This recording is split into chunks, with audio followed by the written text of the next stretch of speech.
My name is Patrick Verwijmeren. I'm from Rotterdam in the Netherlands. I'm Professor of Corporate Finance and Head of the Finance Group at the Erasmus School of Economics. My life motto has to be to always stay curious, never stop learning. Who did I want to become when I was a child? I don't think I thought about it so much. I really lived in the moment, as kids do. I was always playing in the streets of Rotterdam, playing football. What kind of student was I? Was I a nerdy student? I don't think so. I was really into sports, into going out. But if you would ask my friends from childhood, who didn't go to university, they would probably give a different answer, because I did study hard. When I was a student, I really tried to develop myself, but have fun at the same time. So really be involved, participate in many activities, but also to have fun. So I ran a bar at the same time with some of my friends. I started my career in academia almost by chance. So I was writing my master's thesis when my thesis supervisor said that I had talent and that I should think about doing a PhD. And that's when I decided to do it, to stay at a university, such a young, ambitious environment. And that's how things developed. My development as a researcher went in stages. I had some early ideas, and I think that's the beauty of doing research, that you come up with your own ideas and try to answer the questions that you have. But the international aspect was also really important. I moved to Australia, did a lot of my research there. I worked hard, and luckily enough, people liked my insights, liked the questions I was asking. And from then on, it went pretty fast. I published in the right journals.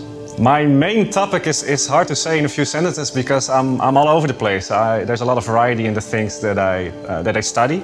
For example, how do firms finance themselves? How do we make sure that managers make the right decisions? But also, should we invest in art? Does it make sense to buy paintings? I think the returns on art are interesting. It was in 2011, I was at the VU University in Amsterdam, when one of my colleagues did research on art, and he said that arts are really good investments, better than stocks. He found this by looking at art, by paintings being sold at auctions. And at the same time, I was trying to sell my house.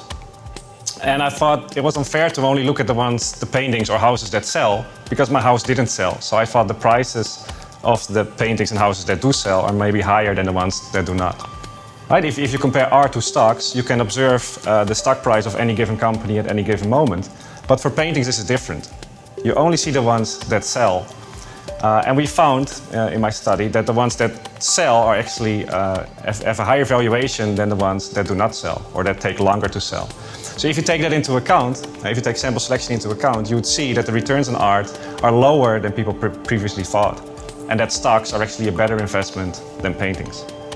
So a good follow-up question is, which styles of art are really interesting to look at, or which ones should be good investments? Because there is variety, right? You have the old masters, you have contemporary art. There are many different styles of art. Some are better investments than others. But overall, the conclusion is still the same, that stocks might be a better investment. Of course, if you can predict the demand for art, you could very well invest in a particular painting or a particular style. Right? Just like you might know a stock that you think will do well. So you might do really well, but on average, any style of art is probably a worse investment than an overall index of stocks.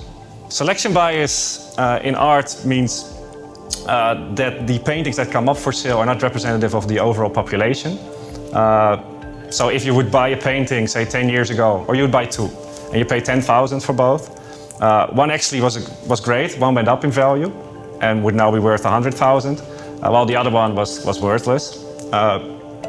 Then as a researcher, I would see repeat sales. So I would see one of these paintings being auctioned off 10 years later, and that's probably going to be the good painting, because there's demand for that painting, so that one will sell.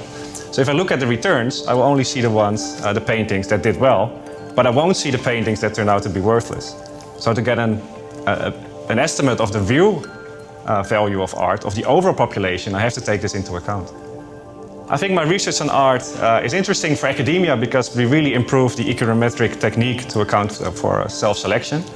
But also the conclusion was really interesting for practitioners, because the conclusion that maybe art is not such a good financial investment, many people in the art profession already believe this, but studies had shown otherwise. So now they had a study that actually showed what they intuitively already believed.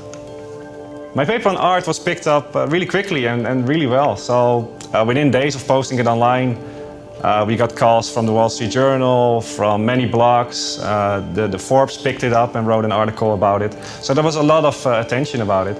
And I think only positive. People really believed what we had to say. And this was my paper that was picked up the most of any papers I ever wrote. So a myth of paintings is also that they're really good in terms of crisis. And we found that this is also not the case. So sure, in terms of crisis, you would see paintings getting record prices, right? Really selling for top dollar. But this is because some people just want to show they still have a lot of money. But they're not representative of the overall population. The art market is hit also in financial crisis, so the average painting will decrease in value during a crisis. My name is Patrick Verwijmeren. My message to students is to always stay curious. Never stop learning, keep asking questions.